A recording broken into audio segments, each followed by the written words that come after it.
Voilà. Bonjour à tous. Donc on va animer cette table ronde et on va essayer de tenir le temps qu'on nous donne. Alors, je vais être un petit peu provocant pour commencer cette table ronde. On a parlé beaucoup de big data. Moi, le big data, je trouve que c'est un concept et qui fait qu'on emmagasine beaucoup de data, mais si on n'en fait rien, ça sert à rien. Donc il y a un concept qui sort aujourd'hui, qu'on dit plutôt de la smart data, c'est-à-dire la vraie exploitation des données pour en tirer de l'intelligence et en faire, les utiliser pour développer son business. Alors j'aimerais savoir en fait comment le smart data peut amener l'email marketing à être plus performant. Donc qui veut se lancer?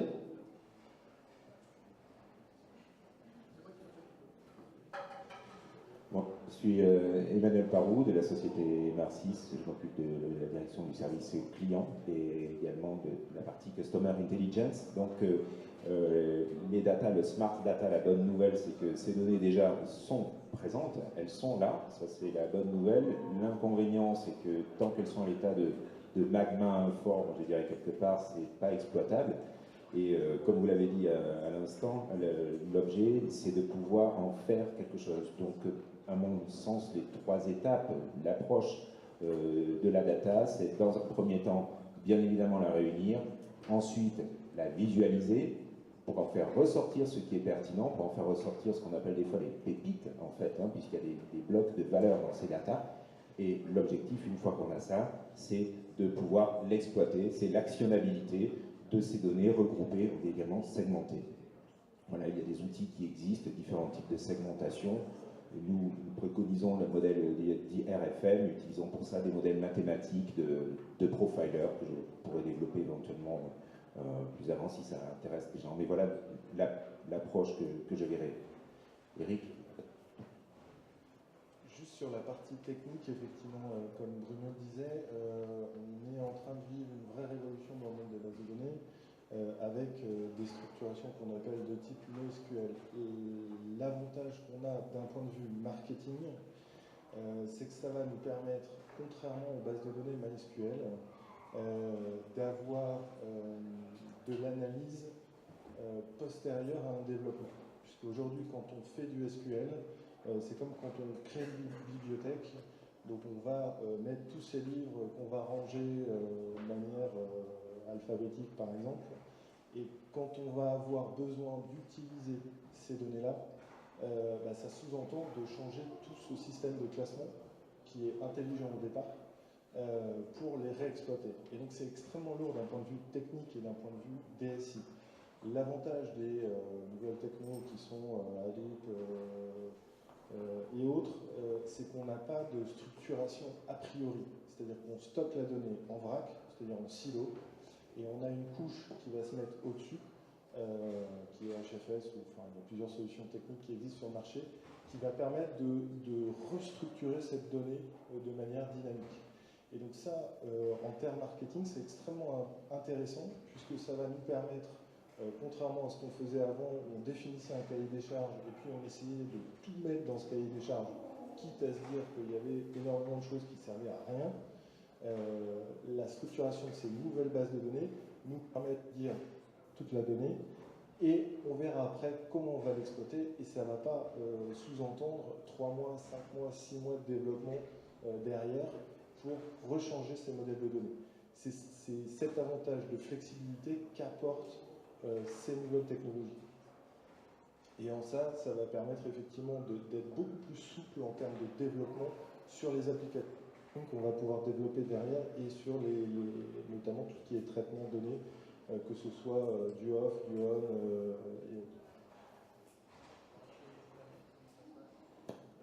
Oui, donc bonjour à tous, Boris Bénard de Planet.fr. Donc pour ceux qui ne me connaissent pas rapidement, on est éditeur de sites internet, le site d'actu Planet.fr et le site santé Medicite.fr, et on utilise la data depuis la création en 2000, et surtout la data des adresses de 50 ans et plus, puisque à l'origine on s'est créé en tant que Senior Planet, et c'est vrai que cette data on l'utilise à la fois pour la création du trafic sur nos sites via des newsletters, et aussi pour monétiser donc ces adresses auprès de nos annonceurs. Et pourquoi est-ce que je parle effectivement de ces deux dimensions? C'est parce que Aujourd'hui, chaque activité s'enrichit du comportement et du ciblage qui est fait de part et d'autre.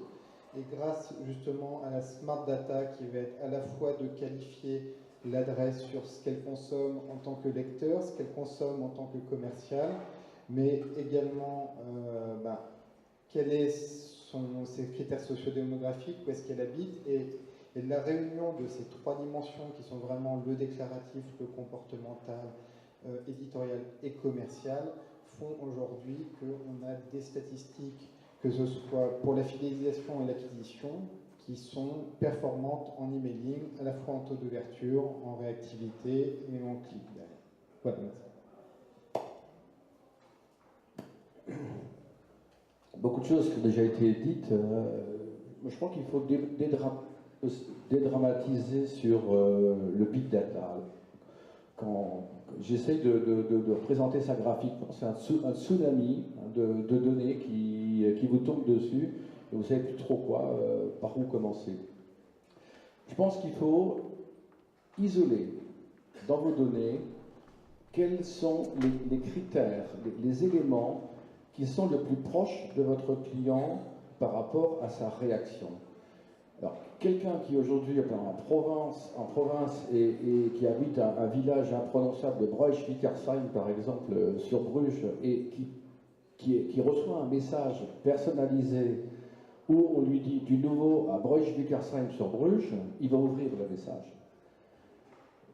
On a fait l'expérience récemment, on a des taux d'ouverture qui ont été très très bons. Par contre, toute la filière derrière s'est cassée la figure parce qu'on n'était plus dans le reste du message en adéquation avec la promesse.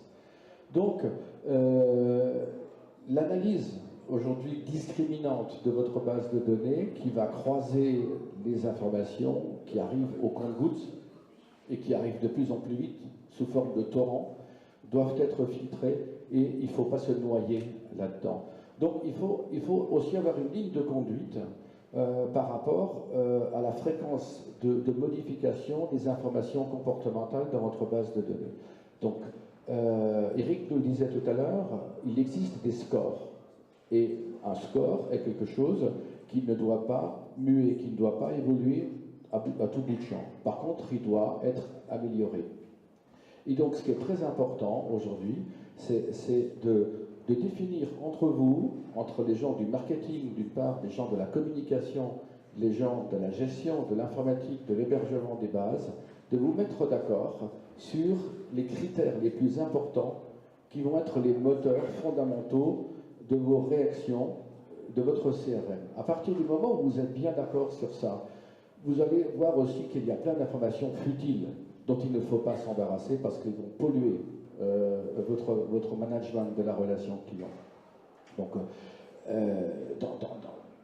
c'est difficile de donner un exemple, mais dans les produits de type vin, par exemple, c'est très important de déterminer dès le départ, dès l'acquisition du lead et de la transformation, si c'est un chasseur de primes ou si c'est quelqu'un qui est sensible à de l'abonnement. Parce qu'en fonction de ça, vous allez lui faire un programme qui va être totalement différent. Soit vous allez lui envoyer les derniers produits à la mode que Parker a cités à droite et à gauche, etc. Et il va être réactif parce qu'il peut les avoir à un très bon prix. Soit c'est quelqu'un qui a envie de recevoir régulièrement une caisse de tel vin ou tel vin que les autres personnes ne connaissent pas et qui est peut-être lui plutôt un petit spécialiste par rapport à ses copains. Donc le comportement de la personne est très très important. Et ça prime par-dessus toutes les autres informations que vous pouvez avoir. Et surtout les informations de type récence. C'est très très important de gérer les contacts en termes de récence par rapport à votre client. Bonjour, pour ceux qui ne me connaissent pas, je suis Fernando Lorente, je viens de la société Action. Comme vous avez pu deviner, je suis originaire de l'île de France. En fait, moi je suis responsable de la cellule email au sein d'Action. Chez Action, on est très bien positionné pour parler de la big data. En fait, historiquement, on était un des acteurs principaux de la donnée offline et on a décidé de basculer dans l'online. Alors du coup, on était en mesure d'utiliser des mécaniques couplées qui nous ont donné de très bons résultats en se basant sur des données qui sont vraiment fiables comme l'adresse postale. Alors nous, de notre côté, la data, on la gère probablement de façon différente aux autres acteurs qu'il y a dans les marchés. Pour nous, c'est capital l'adresse postale. Parce que c'est grâce à cette adresse postale que nous, on est capable de faire du scoring, du profiling et attribuer une note ainsi qu'un profil défini pour tous nos clients. On le fait dans nos bases de données, on gère des méga bases de données qui sont plusieurs millions d'adresses email des différents acteurs du marché online, soit des VP6, peu importe, on peut dire dans tous les secteurs. Comme chez les clients également, on fait des audits, on est capable d'enrichir les données toujours par rapport à l'adresse postale parce qu'on considère que c'est une adresse fiable. Je suis tout à fait d'accord avec ce que Paul disait. La big data, c'est un critère qui fait plutôt peur. Un des problèmes qu'on a constaté, c'est qu'il y a pas mal d'annonceurs dans les marchés qu'ils ont énormément de données et qu'ils ne savent pas les exploiter, simplement parce qu'il y a tellement d'informations qu'ils ne savent pas la lire. Et du coup, c'est pour ça que les acteurs comme nous, nous sont importants parce qu'on est capable de tirer des conclusions, de faire des approchements, d'auditer des bases et de proposer des segments qui sont vraiment en affinité avec la cible, avec les cœurs des cibles de l'annonceur. Alors, je suis rassuré. Et la data est utile à l'email marketing. Alors, on a beaucoup parlé de data quand même, j'ai envie de dire interne, du comportement sur une adresse email, des informations qui ont été collectées. Mais est-ce qu'on peut s'ouvrir aux data externes? Et j'ai envie de vous prendre l'exemple de Price Minister qui a fait une étude à un moment donné sur le comportement sur sa base de données pendant presque une année. Et puis ils ont été chercher les données de la météo et ils ont essayé de voir si la météo avait une influence sur les ventes. Et ils ont analysé Paris, Lyon, Marseille et ils ont trouvé qu'il y avait effectivement un impact du temps sur les ventes. Alors j'ai envie de dire, est-ce qu'on peut aller chercher de la data à l'extérieur, de la data qui est en libre accès, de l'open data, ou un peu comme on croise aujourd'hui avec de l'INSEE ou l'adresse postale qui est quelque part une data qu'on a récoltée qui est extérieure, mais est-ce qu'on peut aller plus loin dans l'email marketing en allant chercher des datas pertinentes pour chaque business? Je crois qu'il faut considérer la data comme le nuage d'ondes. Vous avez autour de vous, là, en ce moment, des milliers d'ondes. Si vous allumez une radio, vous allez entendre ces ondes transformées en radio. Mais vous allez peut-être ouvrir Énergie, une autre personne va allumer FIP, une troisième va allumer Europe 1, une cinquième RTL. Vous avez tous le même nuage, le big cloud de data aujourd'hui dans cette salle. Par contre, chaque personne va vouloir sélectionner, va vouloir écouter ce que la data veut lui dire avec un outil qui s'appelle la radio. Bon. Si vous voulez être très gourmand et vous vous dites « Oh là, mais moi je veux profiter de toutes les datas qui sont là parce qu'elles sont gratuites et parce que je peux y accéder facilement, eh ben, je vais ouvrir 50 radios à la fois et à la fin, ce sera inaudible. » Donc, l'email marketing, je crois, est encore plus, à mon avis, intéressé et doit, à mon avis, se pencher d'une façon encore plus pertinente, si vous voulez, sur les datas que les métiers, je dirais, qui l'ont un petit peu précédé, comme le marketing téléphonique, le postal, la vente directe ou autre. Pourquoi? Parce qu'auparavant, la data était utilisée d'une façon parcimonieuse par son coût et il n'y avait que très peu de dégâts collatéraux. Aujourd'hui, le gros problème, c'est qu'on va à la pêche avec des grenades. Bien sûr, le résultat, il se fait sentir immédiatement. Boum, tout pète et on récupère le poisson. Par contre, il n'y a plus rien qui reste derrière. Ensuite, il y a d'autres façons, c'est d'y aller avec des cannes à pêche. Mais s'il y en a un qui va avec la grenade et d'autres avec la canne à pêche, c'est ça le problème. Donc, je crois qu'il faut déjà s'entendre. Et ce qu'on a vu avec les différentes instances, les syndicats qui sont présents ici aujourd'hui, c'est auprès, à mon avis également, de ces régulateurs-là qu'il y aura l'avenir d'un email serein qu'il ne fasse pas n'importe quoi. Parce que les bases de données aujourd'hui sont très facilement accessibles. Il y a quelques années, elles ne l'étaient pas. Et un petit exemple concernant le big data. Il y a une société aujourd'hui qui fournit à BFM des informations, vous la connaissez peut-être, hein, elle est sur Paris, concernant les bruits qui courent sur les réseaux sociaux, afin que BFM puisse caler quart d'heure après quart d'heure son information en fait autour de ce qui intéresse réellement l'auditeur. Donc les autres journaux sont faits avec classiquement avec les journalistes qui se réunissent, il y a à l'AFP des dépêches, etc. Alors eux, ils fonctionnent différemment, ils se branchent sur les réseaux sociaux, ils captent les mots-clés qui passent, et puis si, je ne sais pas, si aujourd'hui sur les réseaux sociaux on parle de l'IM Day de Strasbourg, vous allez avoir dans une heure un flash spécial IM Day de Strasbourg. On peut toujours rêver, mais le big data, c'est ça aussi, hein, c'est de capter les informations à un moment donné pour pouvoir les restituer au plus vite. On a bien parlé ce matin, en fait, un des gros sujets dans les big data et un point très important, c'est la segmentation. La segmentation qu'on fait via le scoring, via le profiling, que nous tous, on est capable de générer.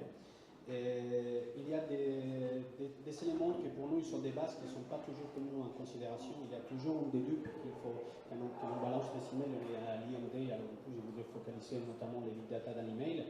Il faudrait bien faire des dédupes en amont pour éviter une pression marketing excessive.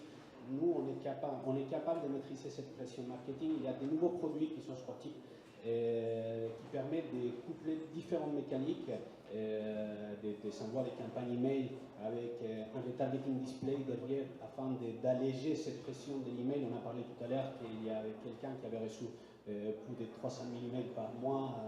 Il a mis une boîte piège, une adresse piège.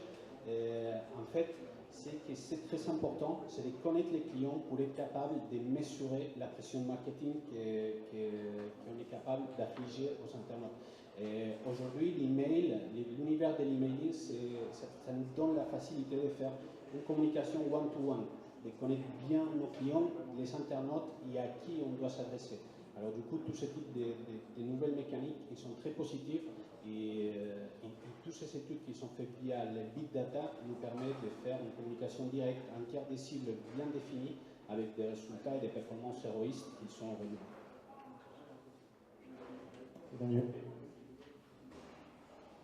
Oui, je voulais rebondir sur deux points abordés par Paul tout à l'heure. Le premier concernant effectivement la quantité de données disponibles quasi infinie. L'important n'est pas, et la tentation, à la limite, on le voit chez certains clients qui découvrent d'un seul coup la richesse des interconnexions qu'ils peuvent avoir au sein de leur base, la tentation, ça peut être de croiser tout avec n'importe quoi, au risque d'aboutir à ce que les Américains appellent analysis paralysis. C'est-à-dire qu'on a tellement d'informations qu'on ne sait plus quoi en faire. Ça, c'est un premier danger. Pour répondre à la question que Bruno posait aussi, l'arrivée de bases extérieures, hein, donc d'informations extérieures, est-ce que la météo a une influence? Mon Price Minister a fait cette expérience-là. Effectivement, ce qu'il y a de très important, et mon confrère de AB-Testi tout à l'heure en a parlé, c'est de tester la codépendance de variables, notamment au travers d'outils mathématiques tels que le Ki2, qui sont utilisés notamment dans l'industrie médicale pour détecter si certaines pathologies sont liées à certains comportements, etc. Alors on n'est pas dans un cadre médical, mais est-ce qu'il y a un lien entre les noms de famille qui commencent par G et la tendance à acheter des voitures rouges? J'en doute vraiment. Bon, là c'est un exemple qui est extrême, mais lorsqu'on pense observer quelque chose, il faut faire attention, et en tant que marketeur, tous on le sait, il faut rester très humble parce que le dernier jugement, il viendra de toute façon du client, de la personne qui va ouvrir et qui achètera ou pas. Et donc toujours vérifier, même quelque chose qui semble tomber sous le sens, si on pense avoir relié deux variables, lancer un test de Ki2, c'est un outil mathématique qui permet de vérifier cette codépendance de deux éléments. Deuxième point, et j'en termine sur ce que disait Paul, effectivement, en fonction du type d'acheteur, on ne va pas lancer les mêmes programmes, on ne va pas envoyer des promotions à prix fracassé chez quelqu'un qui, de toute évidence, a eu un comportement d'achat, de sélection, un centre d'intérêt, une appétence pour du luxe.